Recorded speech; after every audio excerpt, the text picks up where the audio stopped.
for wasting the nice weather by coming to an indoor event. My name's Anand Menon. I'm head of an organisation called UK in a Changing Europe. And in case you didn't know, UK in a Changing Europe is a network of academics. And what we try and do is bring facts and evidence to public debate. So try and make sure that whatever your views are on anything, you've got some concrete information to base your decisions on. And the one thing we ask of you in return for the gallons of cheap wine we've provided for you this evening is go have a look at our website, sign up for our newsletter if you can. We're keen to do loads more stuff outside of London, so I'd be very keen to know if there's an appetite. I mean, particularly in this part of the world, because this is the part of the world I come from, but just, you know, people have said to us, oh, people won't turn up for stuff outside of London, you're wasting your time. And actually, I'd be just keen to know from you afterwards whether you think that's true or whether there is an appetite. But I don't really need to introduce Tracy to you lot in the room, I don't suppose, but for those watching online, this is Tracy Brabin, the elected Mayor of West Yorkshire, formerly MP for Batley and Spen, and prior to that, a very successful actress and screenwriter. Tracy, thank you for doing this. It's an absolute pleasure. Great to be here. So, I mean, there are 3 or 4 sort of broad areas I want to cover. The first of which, I suppose, given your role as a Metro Mayor, is... First, I suppose, what are Metro Mayors for?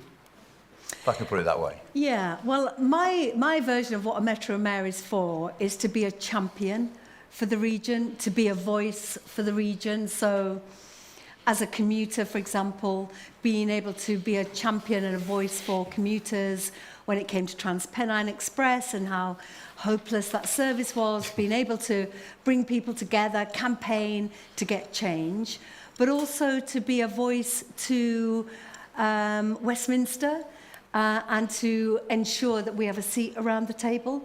I've always thought devolution's a great thing because it brings power and money to those in the most pain. It brings all of that nearer those people that need the most help. Okay, I'll come back to that in a minute because I'm a bit sceptical about the money bit of that. But we could always do with more. I mean, lots of people, myself included, spend a lot of time saying we need devolution. But I mean, devolution in England in particular is an absolute dog's dinner. It's patchy, it's messy, it's inconsistent. And when you go around West Yorkshire, do people get what your role is as opposed to their MP, as opposed to their local council? Do people understand who does what, or do they blame people generally for everything? Yeah, I do. I think it is, you know, for political geeks, everybody seems to understand mayors and devolution to some degree. But no, the public are on a journey. And, you know, I've only been the mayor for 2 years, and I'm sure Ken Livingstone and Andy Burnham had the same issue when they became mayors. You know, what's the point of a mayor? But for me, I think the mayor has a vision that is strategic. So, for example, you've got local council, Leeds is really flourishing and, you know, investable propositions coming out of its, you know, out of its ears.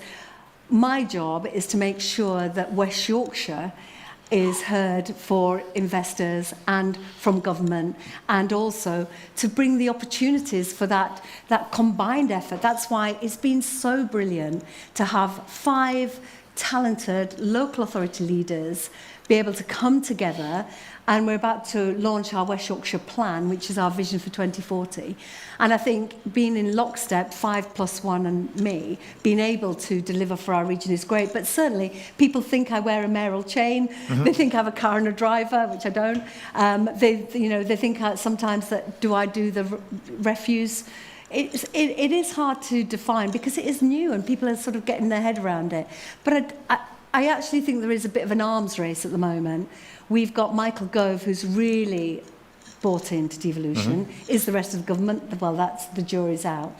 And also, you've seen with Gordon Brown's commission for a better Britain, a new Britain.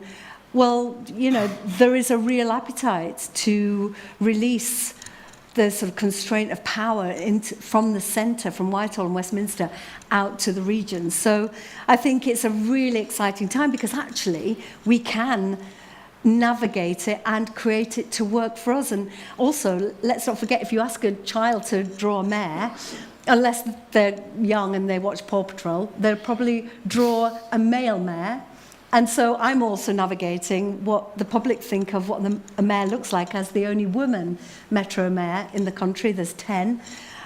So we're all learning, but I think trying to say to the public, I think just basically I am your champion, I think the public get that. Okay, I want to push you on a couple of things you said. I mean, firstly, it does strike me in my darker moments that actually the reason we have mayors is no one was willing to give local government proper powers, proper financing, and this was a kind of, oh, let's stick some mayors in there and think about it later. No, but it's not that. Because a council leader has their region with a boundary, whereas I think a mayor has a much more strategic position. So 2.4 million people live in West Yorkshire, but I am able to, as mayor, work collectively with other mayors, so we've got much more heft. I mean, 10 mayors, we represent 22 million people. I don't think government would have, and it was the right decision, to take a new contract away from what was a failing company, TransPennine Express. But that was, I think, because of the power of the mayors of Steve Rotherham, Andy Burnham, myself, and Oliver Coppard, all together, saying this impacts all of us, and we represent so many millions of people, you've got to make the right decision. So I think the mayors do have a role that is significant because it's strategic. I mean, cynically, if I was Minister for Local Government, I'd say that. I'd say, look, it's all very well having these local politicians, but actually you need someone to take a strategic view, the interest of the country as a whole. I've got a far bigger budget. So the danger with that is you're taking things away. I mean, in a sense, creating metro mayors moves some powers away from the people that they were being excised in the name of, where you could have actually just empowered more local government. Do you see what I mean? The argument for bringing things closer to the people. Well, you can empower local governments, and actually the erosion of funding of local government has actually created so many of the problems that mayors are being brought in to solve, which is, Kirklees, for example, 60% of its budget has been cut since 2010. So no wonder we have a plethora of, bed banks, baby banks, food banks, because that safety net that used to be your local council, your local authority, is now provided by charities, and they are now threadbare because of the energy crisis and inflation and so on. So actually everybody is hanging by a thread. So you can't have just only devolution, which is welcome. You have to also fund local authorities properly and to give them the money that they need in order to do the basics, if nothing else.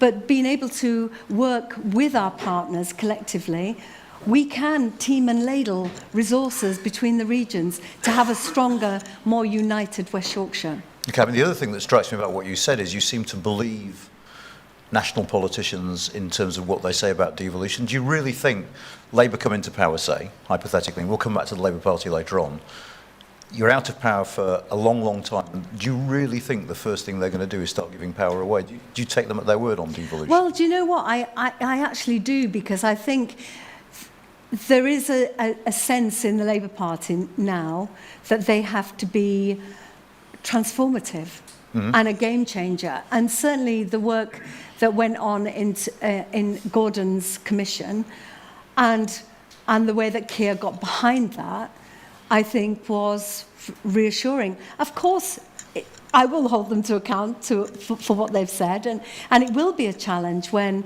you've been out of power for so long, in 13 years, and now you have money and power.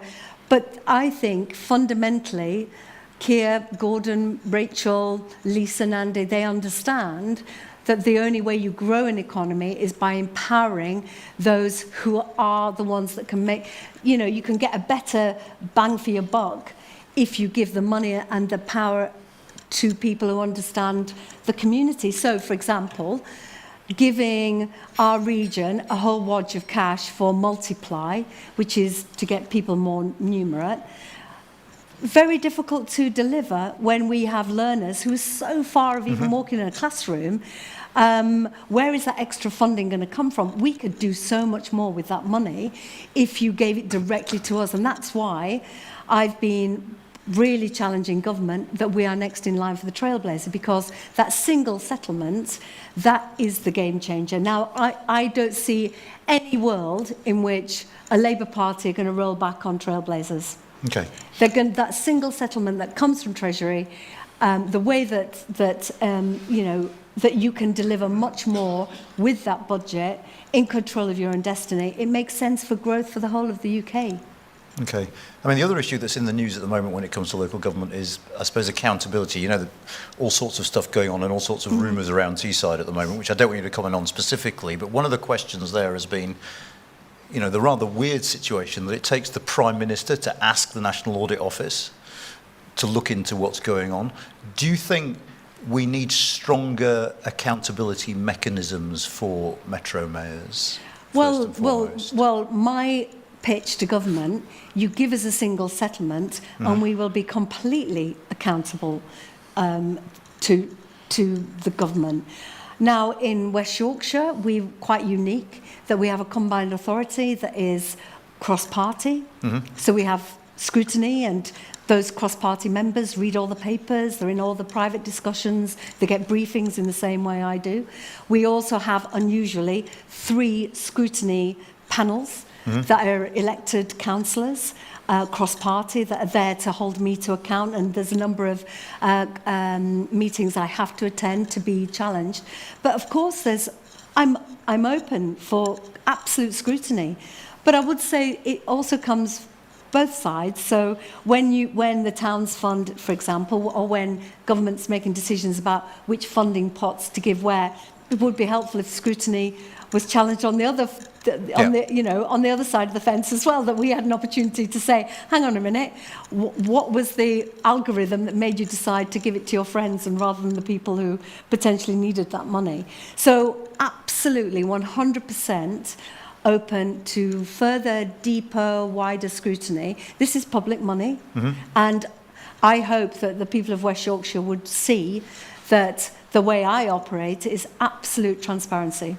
And what do you make of the idea that was floated recently? I mean, I thought it was a bit wacky, to be honest, but anyway, that one form of accountability is for the metro mayors to appear before select committees? Well, it's something to discuss. And there's also being floated a grand committee of MPs. I'm not sure whether that would work, because you could be potentially territorial and a bit party political. But, you know, there's lots of ways to do it. And, I think there is a real appetite within the M10 to be open to scrutiny, because we understand transparency builds trust. And the problem with politics is that the public have lost trust with politicians. And that's why you mentioned I was the MP for Batley and Spen. And honestly, it's such a different job being a mayor. Okay. And there is a different level of trust with a mayor as a campaigner, an advocate and a champion over and above an MP. I mean, the death threats, the hate, it was really challenging. But as a mayor, I mean, old men want to kiss my hand and young people want to take selfies. It's a very different world being a mayor. I've got to ask you on the back, I mean, is there anything you miss about being an MP? And in particular, I suppose, if Labour do win the next election, I mean, you were a front bencher, you could have been a cabinet minister, would there be a bit of you that thinks, God, I wish I'd hung around for that? Honestly, this is the best job in politics. Right. It's the best job. And to just reflect on my time as an MP for 5 years, I mean, I never anticipated going into politics. It was such an extraordinary privilege. It was a real gift every day. I loved it. And some great colleagues that I miss. But I was in opposition, and being in opposition is rubbish, because I could see the challenges in Batley and Spen, and there was very little I could do about it.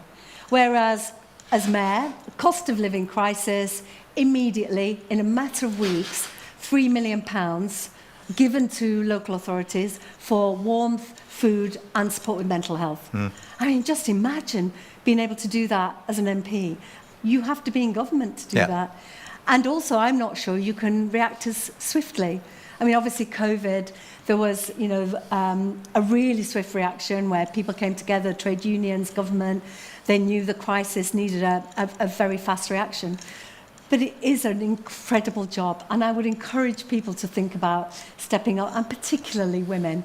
It's a great job, and there are lots of talented councillors that would do a fantastic job as mayor. Certainly there's new devolution deals coming through as well.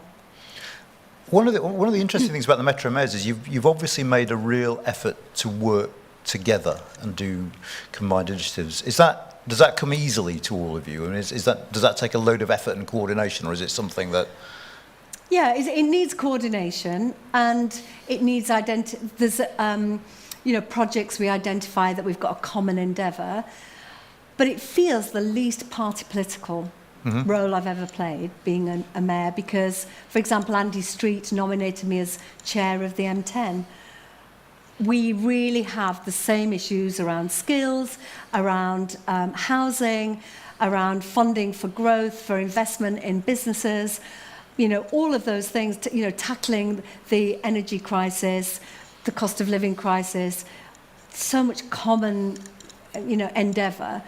But it needs organising, it needs coordinating, identifying those common purposes. And currently it's the M10, and it may be different again when it's the M15. Soon it might be the M25, who knows? But It'll stop working when it's the M25. I don't know. But I think it's a really exciting place to be.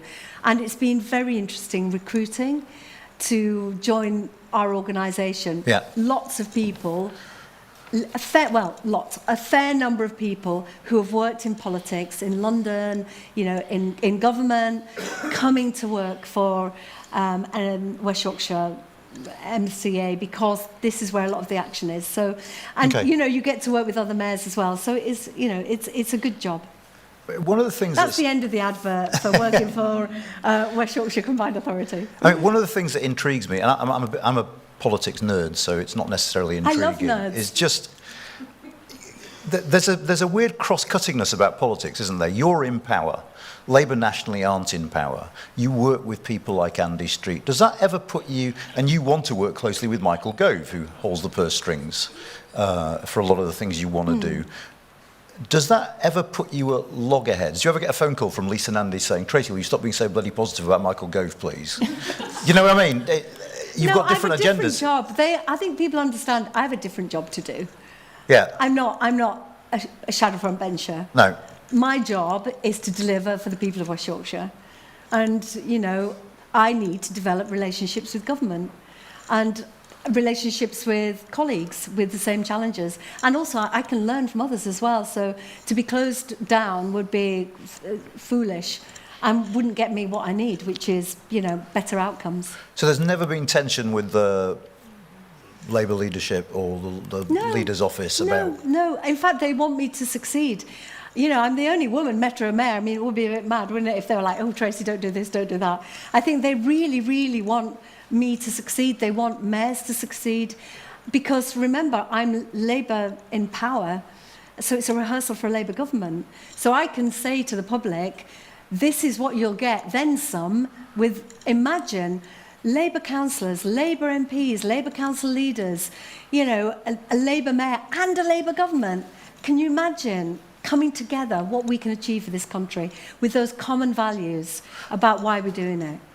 And there's no danger that, we have a government that talks a lot about levelling up, say, that if some of those red wall towns start to flourish, it's Michael Gove and Rishi Sunak who claim the credit for that. So, one of the difficulties about being in opposition is you don't want your country to fail, but you kind of want the government to. And there's quite a blurred line between the two. I'm just trying to push you on this, that actually, if you succeed too much, it makes the government look good, doesn't it? There must be some sort of misaligned incentives between you and the Labour Party that must come out at some points. Well, I'm really going to challenge that, because there is not a space or a place where the Labour government, Labour Party would say to me, Tracy, can you stop being a champion for your region? Because they understand I have a different job, and that is standing side by side with Michael Gove when we get a trailblazer deal of £1 billion for West Yorkshire, of course. I'm going to champion that, and I'm going to thank Michael Gove for understanding what devolution means. And I have publicly said I am grateful to Hugh Merriman and to Mark Harper for listening to the people of the North and understanding that to give a failing, rail company a new contract would be a betrayal of the North. And they listened, and I'm going to thank them for that. That doesn't mean I'm not going to stop challenging them. And also, hopefully leading the charge for an incoming Labour government. Okay, well, I tried. You won on that one.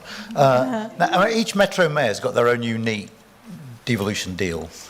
Are there things that other Metro Mayors can do that you wish you could do? Are there things that you wish, I wish I had a bit of that? Yeah, I mean, I really would like more control over skills post-16, and that is in the Trailblazer deals that both Andy Street and Andy Burnham have negotiated.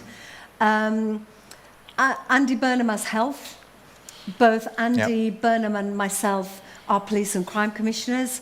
Andy Street is not a police and crime commissioner, and neither is Oliver Coppard.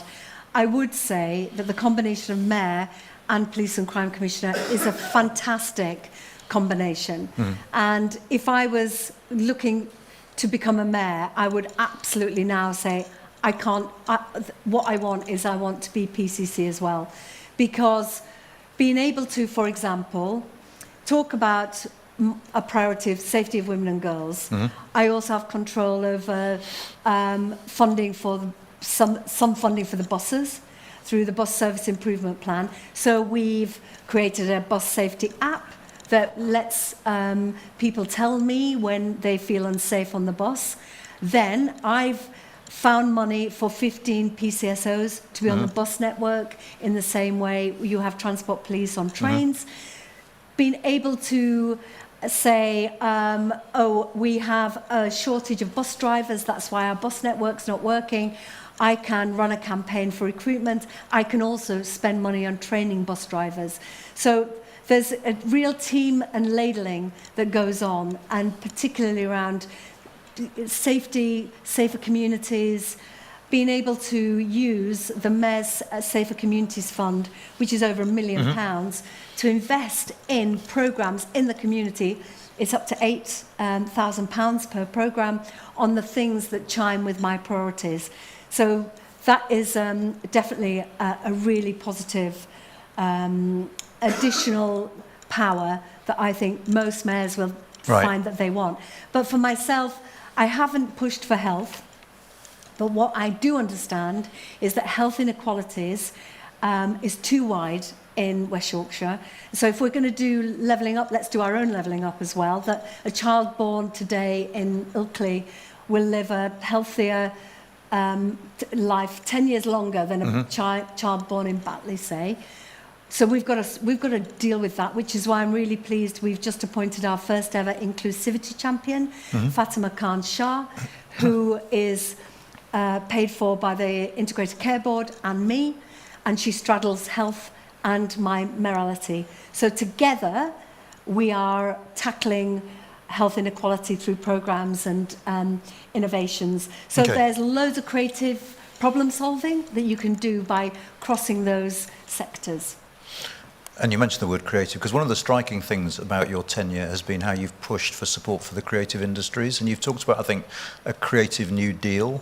And I was sort of wondering whether that's just a throwback to your old life and just a personal interest, or whether you genuinely think there's something there that can help drive the region forward. I mean, what contribution would a creative new deal make for West Yorkshire? Well, it would be a game changer. And I think it's not just me saying that. It's the sector itself. It's the data.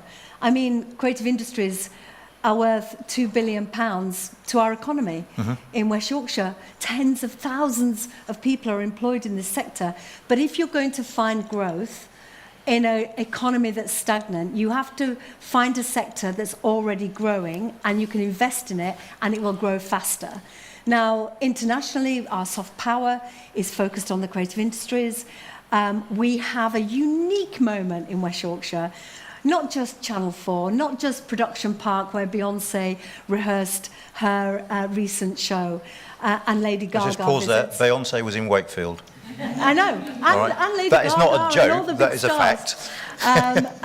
We have the unique sort of coming together, the agglomeration of Leeds 2023, a year of culture, and Kirklees Year of Culture in Huddersfield, which is music, and then Wakefield 2024 Year of Culture, Culturedale in Halifax Year of Culture, followed by the mighty Bradford City of Culture, and that will bring millions of pounds of investment.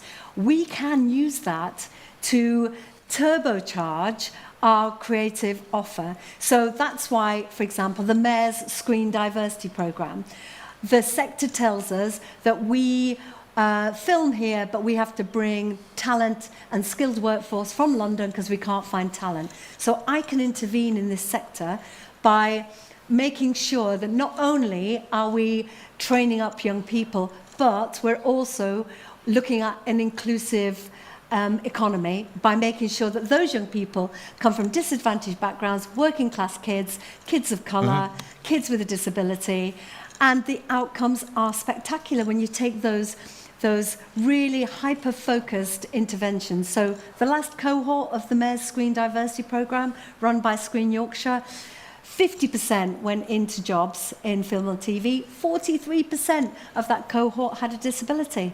Now, there is no way that you'd get that data and those outcomes without those sorts of interventions. So, Creative New Deal that is culture for all, which means that wherever you live, you can have a creative life. Now, the economic argument is really powerful because people choose somewhere to live for its cultural and creative offer over and above good schools. And the agglomeration of a creative offer, a cultural offer, is where people choose to live. And that's why I think, why Leeds in particular, has one of the highest retentions of students, university students and graduates in the country because of its creative offer. Now, my job as Mayor is to make sure that the whole of West Yorkshire can flourish. And that's why tomorrow, we're hosting Andy Haldane, who is the chair of the Royal Society of the Arts, Tim Davey, head of the BBC, and lots of others who are top of their field, Professor Katie Shaw, who's just done a great piece of work on this, to prove that culture levels up, and we're going to prove it with the data, but also think of a northern cultural corridor that stretches from Liverpool through Manchester, through us, down South Yorkshire. Just think of the power, right up to Northumbria, the power of that in West Yorkshire. And what happens is people join you, people cluster. Channel 4 has proven that this is where the action is, this is where the commissioning is, so this is where companies start to come. But would you accept that there's this is a bit of a Wakefield question, I suppose, that there's a danger that this can be a bit tokenistic? Like critics of the Hepworth, for instance, will say it's all very well that we've created the Hepworth and people stop off on the M1 on their way up somewhere else. And No, because you wouldn't get Tileyard North if you didn't have the Hepworth. And for those that don't know, and if you've been to King's Cross, you'll have seen that all that renovation around King's Cross, the railway station, that was Tileyard, and Tileyard North are investing millions in renovating huge heritage buildings dead opposite the garden of the Hepworth, where there's going to be a 5-star hotel. But fundamentally more important for that is that there's going to be music studios for fledgling music companies, musicians, film composers. They're renting out those spaces. They're doing an amazing job. And then you've got Kappa College, which is like our Brit school for young musical theatre youngsters from working class backgrounds, and the college and Production Park. And Production Park have got a backstage academy, which is basically runs alongside the rehearsal space for these big venues, shows like Beyonce's. 100% employment, those young kids. And now Backstage Academy are running something similar at the Peace Hall with Live Nation, who are doing all the music events over the summer. So I absolutely think the Hepworth has changed the game for Wakefield. And it's one of the biggest, most important galleries in Europe. And we have international artists coming and opening their shows there. Okay. You've just launched your climate and environment action plan for net zero in Yorkshire. One of my great bugbears, if you read the London papers, is they're full of stories about how the oiks up north don't believe in the climate crisis. They want to dig and burn coal as much as possible. Is there popular support for that, for your plan here?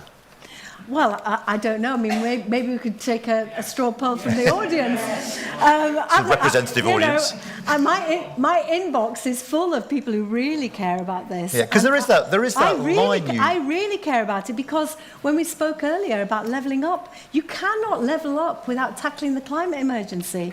Because if you're a business in Hebden Bridge and your business is washed away every 3 years, and then you're thinking of relocating because you just can't continue, how do you have a thriving economy? It's really important. That's why we've allocated 40 million to that climate and environment plan, because we've got to get on with it. And that's about retrofitting homes. That's about a better bus network, so people can choose not to use their car, because car emissions are really stubborn in West Yorkshire because we don't have that London-style integrated transport plan. That's why mass transit is really, really important, because we've got to get people out their cars and onto trams, on electric bikes. That's why we're launching the electric bike scheme outside Leeds City Station very soon. All of these initiatives are really going to hopefully tackle the climate emergency, because we've committed to hitting net zero by 2038, which is years ahead of government. And I've always said, mayors can help government get into the right place by delivering in our communities, because we know them. So help us. And at the moment, Anand, it's so mad. We're having to bid for money for EV charging points. I mean, isn't that just the maddest thing? When we know where they should be, we know which communities need them the most, we know where we can build a need for them, give us the money to deliver them, rather than having to go into a beauty contest to ask government for it. So, we're on with it. I know that the people of West Yorkshire think it's important to them. But for those families that are often really challenged with other priorities, like putting food on the table, the energy crisis has been a moment where we could tell a different story as well, which is, if you talk to us about insulation or retrofitting your home, you will have lower bills. And we've been able to do that with businesses. So we've had £10 million that's been part of a scheme where businesses can green their processes, which saves them money on their energy costs. So we've got a different narrative, which is more immediate, but fundamentally, we've got to hit those targets. Okay, I'm a bit of a conscientious objector to electric bikes, I have to say, but... Well, there's no way anybody can get about West Yorkshire without topography, unless you're, unless you've got thighs of steel. I said my other half's got an electric bike, and I dread going out now, because whenever we go out for dinner or something, I turn up out of breath and sweating and just feeling like I'm going to die. And she's totally fresh, because basically the bike's done all the work, and I just think it's Get an electric bike, go with the flow. Oh, I don't know. And just one other thing, we're sitting here in Leeds, in a beautiful bit of Leeds that's being, whenever you come to Leeds, there's bits that have been redeveloped. Between my trips, things get built. And in a set, broadly speaking, there are two conflicting views about how you drive economic development in a region. One is the view that says you create a successful city and the rest will follow. And the other, which sort of sees that as being far too city-focused. You talk to a lot of people in Wakefield, and they'll look at Leeds with a slight degree of resentment, saying Leeds sucks up all the resources, it gets everything. Broadly speaking, do you see cities as crucial, or do you think it's more complicated than that? Well, cities, of course, are important, and Leeds is a core city. It's a national city, and something we should absolutely celebrate. But that's where the mayors come in, because without a mayor, you could feel Leeds is going to get everything from government. Because, to be honest, the majority of people in Whitehall, when you talk about the North or Yorkshire, they only know Leeds. Yeah. So having a mayor means that the priorities of the whole region are addressed. And it won't work at all if Leeds thrives and the rest of the region doesn't, because we're polycentric. It's not like Manchester, it's not like London, where all the energy and resources go into a centre. we've all individual identities, and that sense of place needs to flourish and needs to be supported, and the ambitions of regions need to be financially supported as well. So that's why there's many millions of investment goes into Wakefield and into Huddersfield and Bradford and so on. So because we must all rise together. But of course, you know, when people come to Leeds, they go, God, Leeds is incredible. I came here in the 70s. It was nothing like this. It's amazing. But there are areas of Leeds that are also as communities as poor and as challenged as communities in Bradford or Kirklees. So, you know, the initiatives that we've got to tackle poverty impact on everybody, because everybody's got to have the same opportunities. But also, as mayor, the economic focus being on skills, for example, and transport helps all of us, because we need to thicken that the economy by making sure that people have access to skills and access to jobs, and also are able to get about between those opportunities. I mean, happily, Ellen Road looks exactly like it did in the 1970s. So,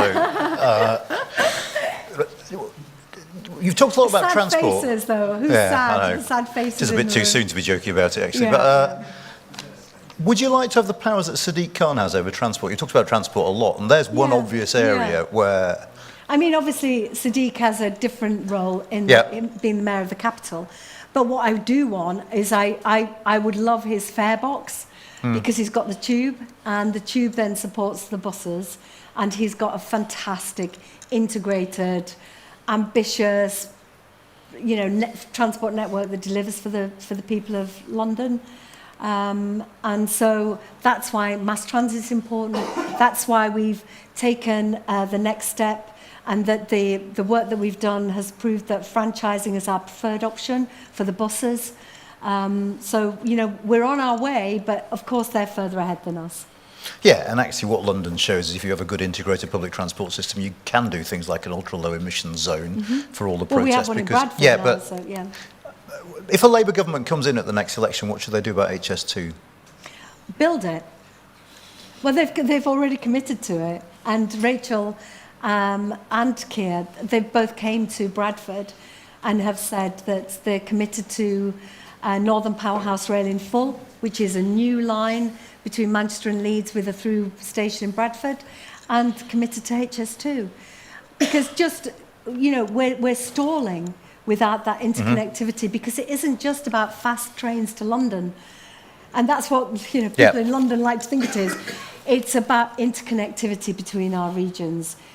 Because if there's a fast train, it's not stopping at stations, so you need both. You need the stoppers, you need the fast trains, and also you need an opportunity to get freight off the road and onto the rails. And with that competitive market, how do you do that? So I'm really delighted that they're behind it, because just imagine the way that Biden has done it in America. You know, these big infrastructure projects, the North hasn't had them for decades. Now is the chance for Labour to actually be a game changer for the North. And it sounds like, you know, they're committed to doing that. All those jobs, just think about that. No, I mean, one of my concerns about politics, just politics in general, nationally, I don't know if you share this, is it just seems to have become a lot more short-termist. So something like HS2 is a project over decades. And the temptation in politics at the moment seems to be, give me some ideas that I can deliver on in the next 3 years in time for the next election. Do you think even a Labour government, particularly a Labour government with a relatively small majority, would really invest in the future in that way? Or is there something structural about our politics that makes it too difficult?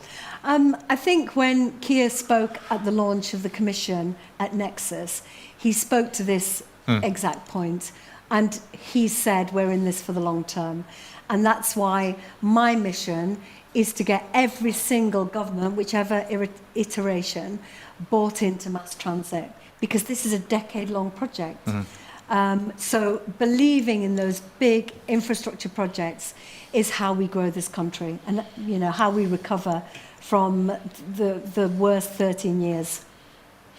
I want to talk briefly about national politics, about the Labour Party, about what's going on. I mean, let's start with the region. I mean, in some ways, the Tories didn't do as badly in West Yorkshire as some people expected them to. I mean, they gained in Colne Valley.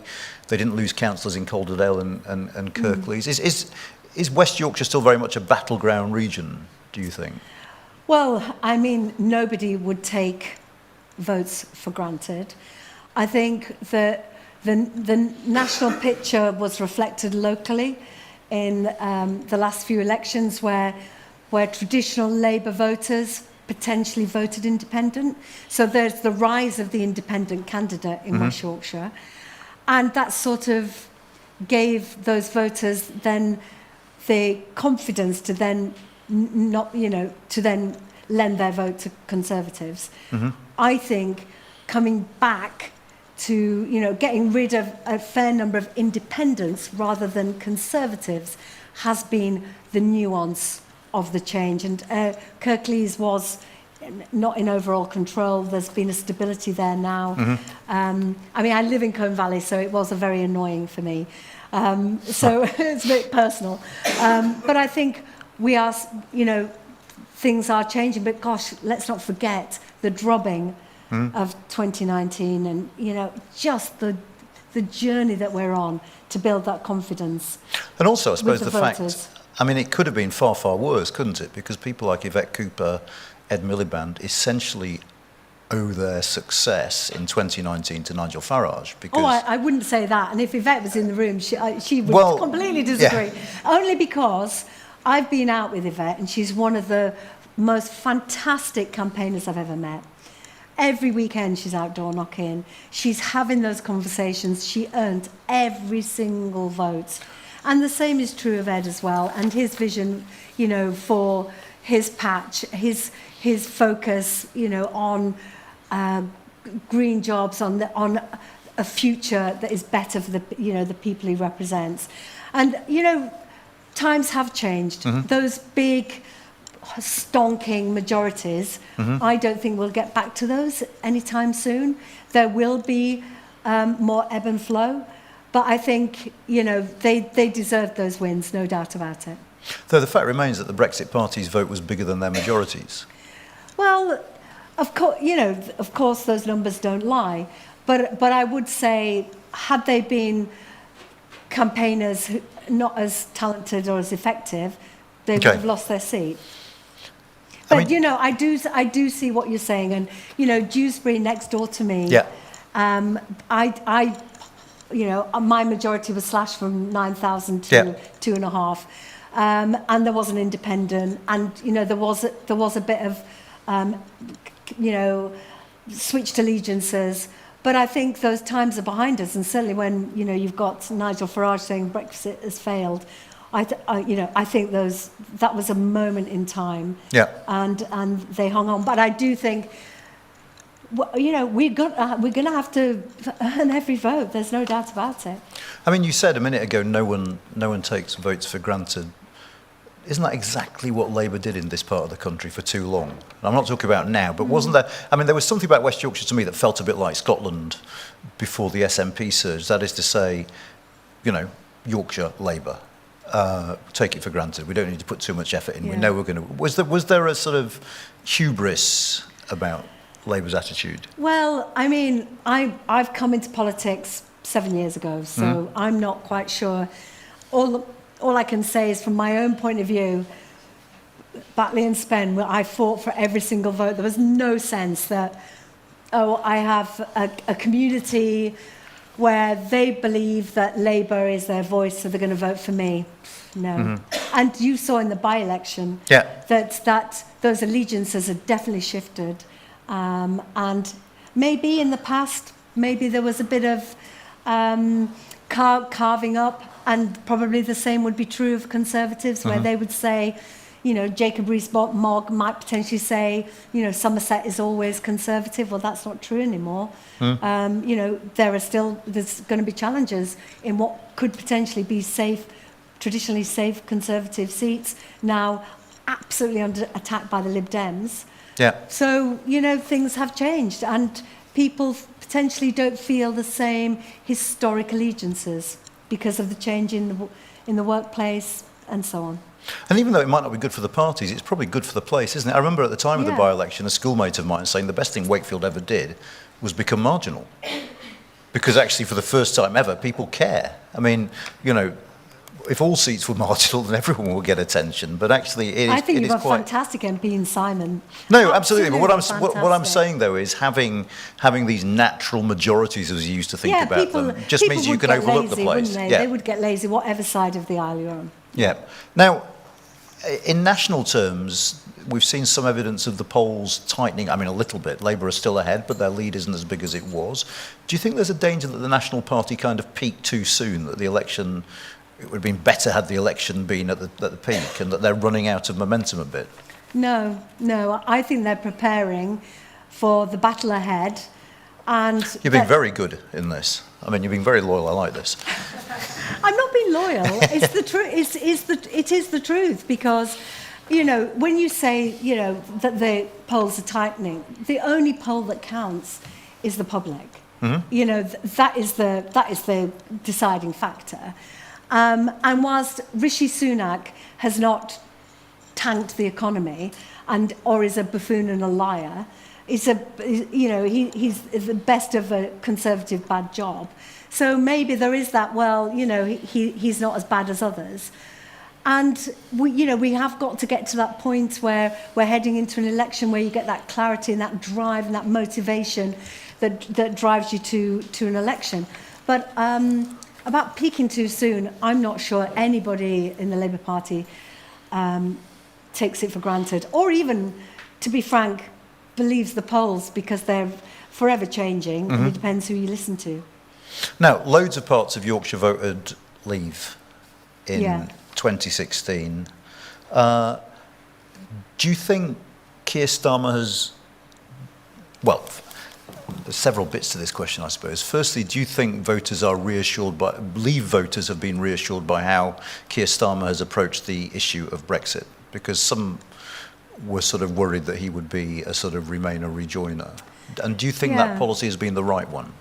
Well, it's interesting, isn't it? Because there's been a fair bit of noise that actually in taking the position that he's taken, which is, look, we're not going backwards, we've got to look to the future, we've got to look at a better relationship with Europe, is a failure for one group of people that actually, you know, why isn't he using this as an opportunity to make the case to rejoin the EU? Mm-hmm.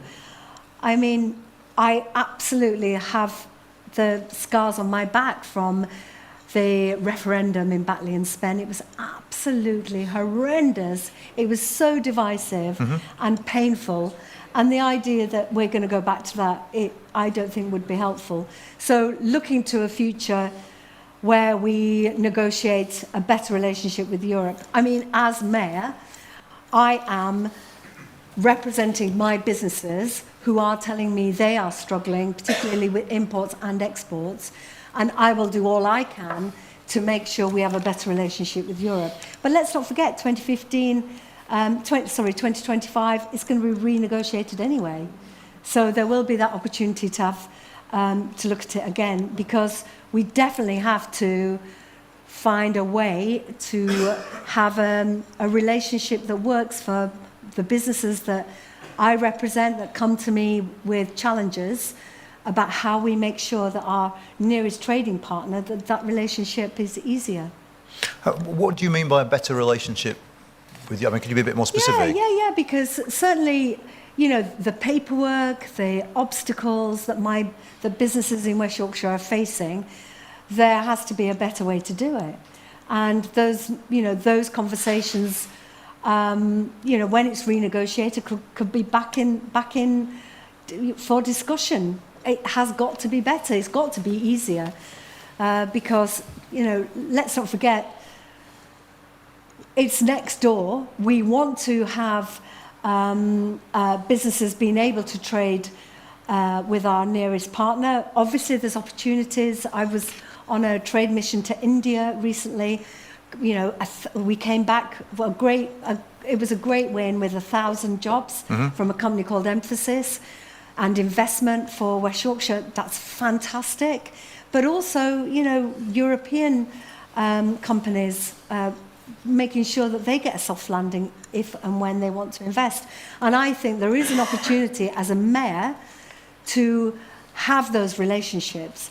And it's interesting talking to investors and government representatives in India, and they were saying we're working with mayors and not central government. And that is true of mayors. You know, there's a network of mayors. We talk to each other about how we introduce businesses and how we can make it easier for universities to share students and so on. You know, I think there is a way to have a good relationship with Europe. And that's going to be up for renegotiation, isn't it? But just when you're around and about talking to voters, do you get the impression that people have changed, that like Leave voters have changed their minds, that people are thinking, oh, hang on a sec? Well, I think there's been some data. Yeah, but just in your interactions with people, do you hear this? I think people feel, basically all the pain and the suffering that we went through in our family, and for those in the audience that had family members who disagreed, it was horrendous because it became so personal that they felt that for all of that, are we any better off? And the question is, are we better off with 13 years of Conservative government? No. They led on this. They potentially could have seen the pitfalls. Were we told the truth? No. Didn't people make the decisions based on what they thought was the truth? Yes. So there are people who are questioning that decision. But do they want to go back to that divisive moment? Probably not. They want to make the best of it. And, you know, they really are worried about heating and eating. That challenge for their kids, the future, is it brighter?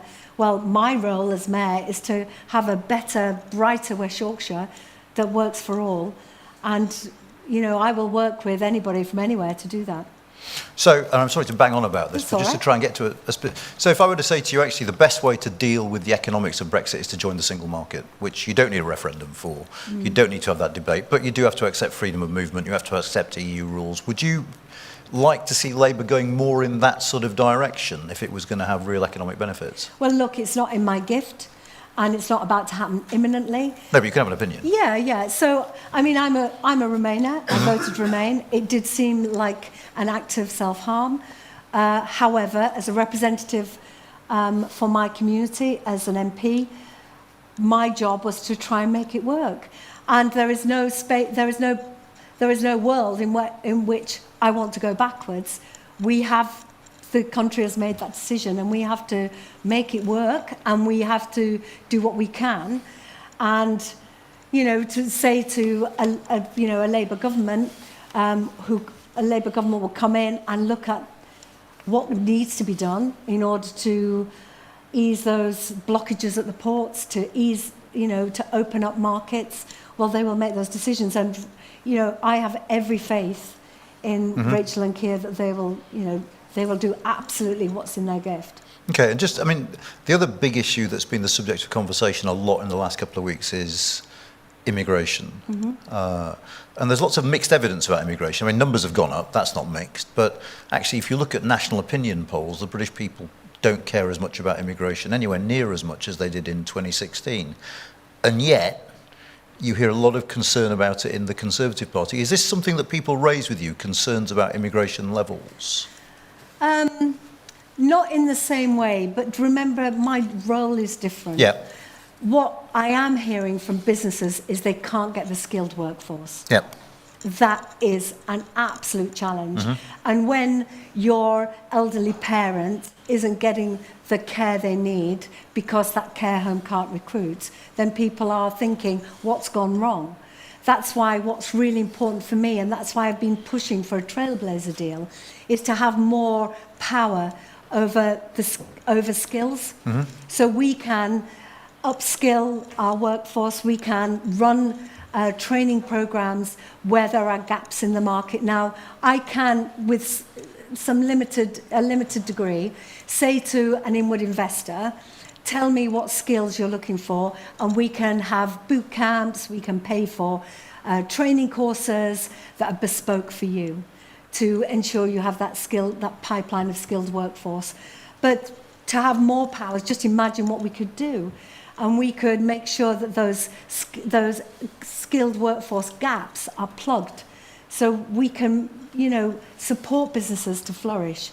and ensure that where it's also low paid, where I can intervene is like we're about to launch our Fair Work Charter, which is bringing businesses in to the family that will pay the real living wage, to make sure that we've widened our free skills training, our free education training, not to the minimum wage, but to the real living wage. So 2,000 more learners have got free training. So I'm doing what I can to increase the skilled workforce, supporting universities where I can with their relationships with other universities around the world, but also, locally, businesses to try and, help them get the workforce that they need.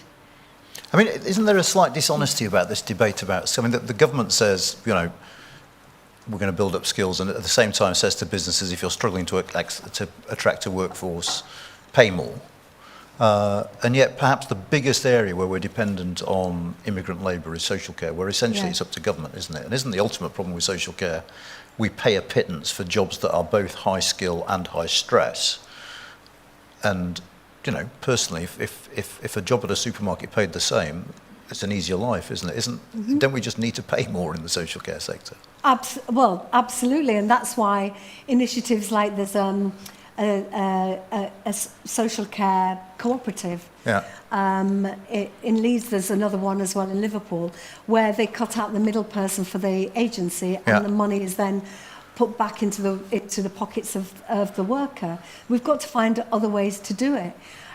There's no doubt about it that is a really pivotal job for so many older people, and if we don't give it the respect that it deserves by paying properly, then we will really have a crisis in social care.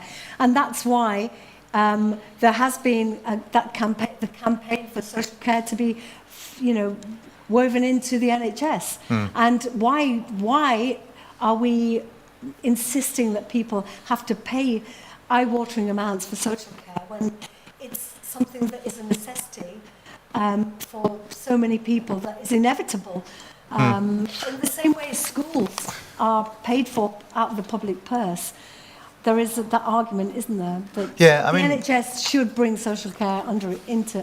No, absolutely. But I suppose there are two... Sorry, I've gone wildly off script. Anyway, let's leave that to one side. There are two questions that occur to me out of that about social care. The first is, do you think we're in danger of forgetting the lessons the pandemic taught us? Like, I don't know if it's just me, but you think back to the pandemic when we were talking about how great key workers were, we were, applauding on a Thursday night, doing all that sort of stuff. And actually we've forgotten that now. And we haven't actually drawn the policy lessons of that, which is actually key workers need to be paid enough that we can actually fill those jobs and give them decent conditions. Then actually we need to have a decently funded... Do you feel... I felt, and I'm hideously naive on occasion, I felt during and immediately after the pandemic, this is good in the sense that we're going to learn to do things better. And a couple of years on, I wonder whether those lessons have just been forgotten. Well, it's a perfect analysis, and certainly the idea that nurses, who were the heroes and heroines, have gone on strike under this, when was the last time they went on strike? The government have lost control. And it's hard. My sister was a nurse and then a domiciliary carer, and the work that they do day in, day out, and then they're having to strike to be paid a living wage. And when nurses are going to food banks, we've all heard the stories. I get it's partly party political, but it wasn't intended as a party political. There is a party political angle to it. But just more generally, we as a society, there was a moment when I just thought, we've learnt loads of you really useful lessons. We seem to be talking a different language all of a sudden. There's no doubt about it, yeah, absolutely. And second thing, I suppose, which is about politics, is for all these issues, we talked about transport, we talked about social care. Again, do you ever see the prospect of the two parties working together? Because none of these problems, either the environment or the challenge of AI, is going to be fixed in one parliamentary term. Yeah, I absolutely agree with you that there has to be some consensus on those big challenges that face us, and whether that's child sexual exploitation, whether that's obesity, addiction, whether, like you say, the challenge of AI. I mean, we have to have a more front-footed approach that is for the nation, less of the Punch and Judy. And on that, I just want to talk about your role as a woman in politics. I mean, you talked about the abuse that politicians get, and obviously you came into politics in very tragic circumstances. I mean, what woman in her right mind would want to enter politics, and what could we do to make politics feel more welcoming? Given the levels of abuse. I mean, you just have to look on social media. Yeah, well, I mean, it's hard to talk about this because, one, if I talk about it, and you will all know that I became an MP after the tragic murder of Jo Cox. But if we focus on this as women MPs, what happens is it becomes the only story to tell, and it becomes a truth that don't go into politics as a woman because it's horrendous. I think that there is an element of resilience you have to develop as well, whether you're going to be whatever your background as a public servant. And of course, there's no doubt about it that women, people of colour, anybody with a disability in public life will get more abuse. But they're all, the people that do it are idiots. And, they're fools in their mum's back bedroom in their wife fronts eating pot noodles. You can't, obviously, if there is a serious threat, it has to be treated seriously. And I'm not undermining the direct, palpable threats colleagues have had. And of course, they must be reported to the police, and those people must pay the price. But it's also about an approach, and I hope that the only time that I think I've won against the trolls was Shouldergate. I don't know if you remember. Yeah, I do. Where at this dispatch box where I had a broken ankle and my dress fell off my shoulder, and basically I was called everything under the sun on social media. I was breastfeeding, I was being taken from behind over a wheelie bin, I was a slag and a slapper and blah, blah. Anyway, it got a bit of heat. I auctioned the dress for £20,200 for a £35 ASOS dress. And all the money went to the Girl Guides, who do brilliant campaigning for shame for young girls, body shaming. So, sometimes you can pivot it to something positive. But what I don't want to say is politics is terrible for women, don't do it, because I need more women. I'm lonely. We need more women mayors. But to get on to the practical, we have more Metro mayors called Andy than we have female Metro mayors, right? It's true, it's true. Help me, guys. Come on, help me. So there is practically what can be done? Is it all women shortlist for MP candidates? What can be done apart from you saying it's quite good? Well, yeah. Men need to start voting for women in selections. That's one thing. So if you have a choice of two brilliant candidates who could both do a brilliant job, why not just vote for the woman? If both could do the job, rather than maybe somebody who is maybe your mate. I would say, I've never voted for a mate in my life. And also, I think, councillors, women councillors, being able to get support for childcare, for, leadership programmes, mentoring, for being able to have an opportunity to learn what the job is about. Because more often than not, women only apply if they have 100% of across all the detail. Men will apply if it's like 60%. So, I admire... I don't know why you looked at me then. I admire your confidence. I admire your confidence. But I do wonder whether, life as an actor, I've always been able to say, yes, I can water ski, yes, I can ride a horse, yes, I can ski, and then you learn how to do it afterwards if you get the job. So maybe that has been my approach that's helped me. But I would say we absolutely need a sea change, because if we are going to oversee the biggest shift in power from the centre to the regions through mayors, then we can't just shift that power to a load of fellas. Personally, I think blagging is a very important life skill. Yeah. But, all right, look, we're going to draw to a close, partly because we've got some wine over there, and this gives you a chance to have a chat with Tracy afterwards. But this is my best bit. Hang on. We have developed scientifically a quick fire round to find out if our guest is a member of the new elite or not. So we'll run this. Aliens? New elite. Oh, new elite. Which is a very fashionable phrase, which you will find on Twitter. So anyway, here are your quick fire questions. Are you ready? BBC or Netflix? Oh, God, BBC. All right. Guardian or GB News? Guardian. USA or EU? Oh, God, that's really hard. That's not an answer. USA only because of Succession. Okay. Prince Harry or Piers Morgan? Oh, Harry all the way. All right. Greggs or Pret? Pret, sorry. I know. Greggs, if there's a Greggs. Pret, because I want a suit. No, you can't. You've just got to say Okay, Pret. yeah. The number of people in London, incidentally, who thought Greggs had just been invented 3 years ago is Yeah, quite... because Anyway, it's at Westminster. Oh, have you seen this new thing called Greggs? It's like, what? Hotel or Airbnb? Airbnb. Tofu or sausages? Vegan family tofu. Levelling up or cutting taxes? Levelling up. Bike or car? Bike. EV or SUV? EV. Beer or wine? Wine. No, beer. No, yeah, beer. You could, No, wine. I tell a lie. Both. I think that's the thing. I'm an alcoholic. My name's if it's Tracy, any I'm an consolation, you're being a lot clearer than Tom Tugendhat was, who passed on a couple, I have to say, actually. That just shows the problems he has. But maths or English? English. Sciences or humanities? Humanities. Football or rugby? Rugby. Wrong. Twitter or TikTok? Twitter. Cash or contactless? Contactless. LTNs, yes or no? Yes or no? Yes.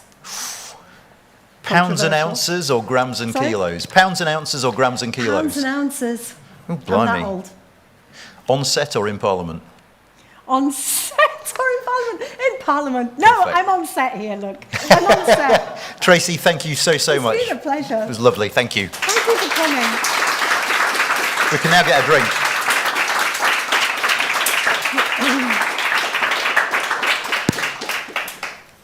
Go and grab a